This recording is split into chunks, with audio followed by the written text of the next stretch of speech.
So if let's look at A. That's 13 square minus 4 square over 13 plus 4. And as you know, if you look at these guys, that's square minus square. So we can use the theorem of, a square minus b square equals a plus b times a minus c. In this case, a is 13, right? A is 13 and b is 4. So we can rewrite that. So we have 13 plus 4 times 13 minus 4 divided by 13 plus 4. And as you know, this guy, as you look at it, if you look at it, this guy and this guy is exactly the same, 17. So 17 divided by 17, these guys got to be gone. And all we have is 13 minus 4, which is 9. And that's the answer. That's how you do it with our calculator. Number 15, determine whether 7 to the 6th power minus 25 that is true.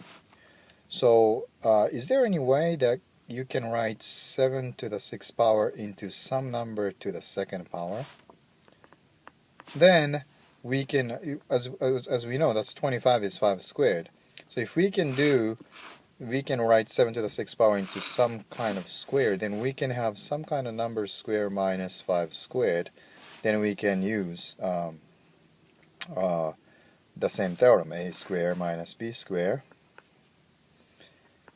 is, a plus b times a minus c. So in this case, b. In this case, b will be 5, and whatever you find right here will be a. So we can replace that. B, what's the degree of that? So that means what's the highest power of this polynomial? It's easy. What's the degree of this? What's the degree of this polynomial? That's not. So in other words, what's the highest degree after you? What's the highest degree in this polynomial? What's the highest degree of this polynomial? What's the highest degree of after you multiply these two? What will be the highest degree of it? Number.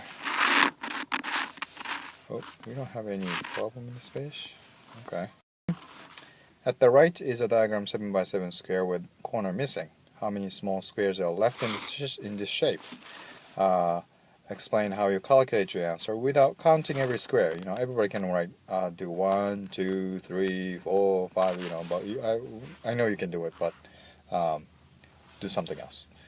B, suppose you cut off the bottom row, so you're cutting here, okay, you're just getting this one, and then place these things up here, like that.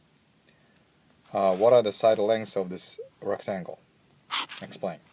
How is this related to the number of facts 7 squared minus 1 equals 7 times 1 times 7 minus 1? Use your imagination and use your idea from part A and B. Standardized test prep without using the calculator. That's the key here. What can we do with this? As you know, I'll give you just a small hint. 593 is 600 minus 7. That's probably too much hint. So use that hint. Number 4, expand each product. So you would do this first to expand it. You don't really have to have expansion box for these two, because if you use the a square minus b square thing, that's exactly what it is. So that's going to be a square minus b square. Oops, not there.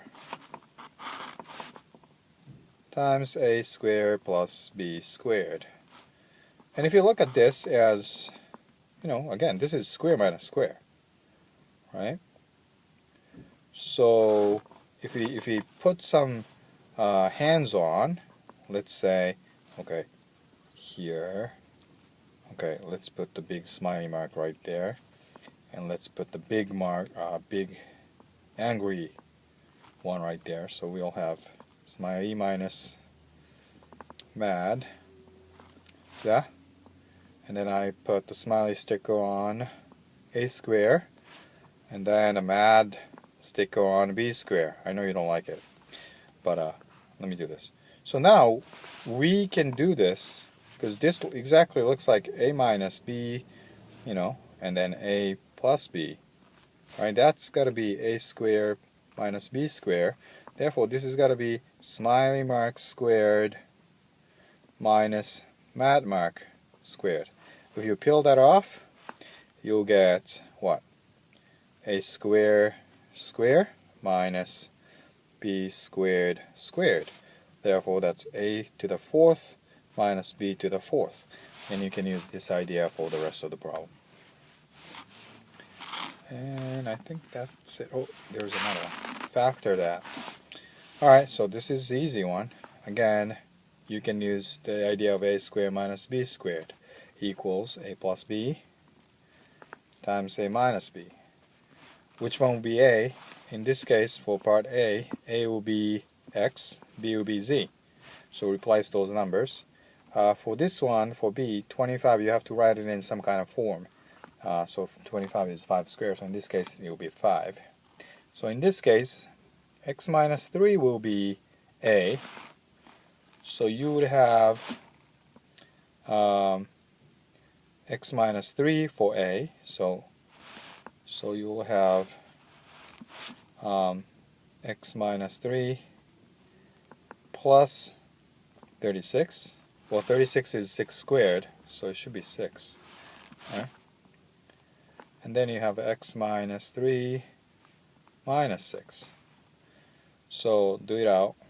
So x minus 3 plus 6 is, you know, if you look at this one, it's minus. So x plus 3 and x minus 9.